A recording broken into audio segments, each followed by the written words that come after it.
You can now see I have multiplied each value of x bar squared by its associated probability, and these are the numbers we must be getting.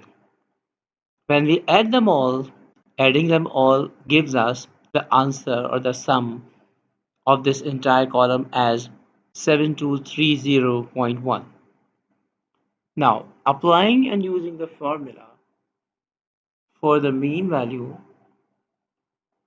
which is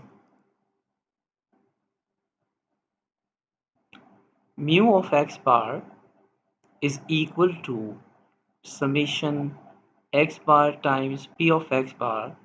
This is what we have worked out already as 85.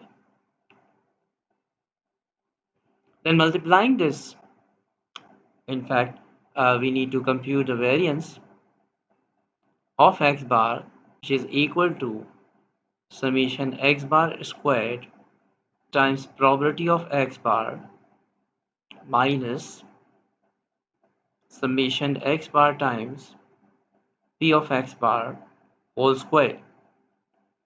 Substituting this sum of 7230.1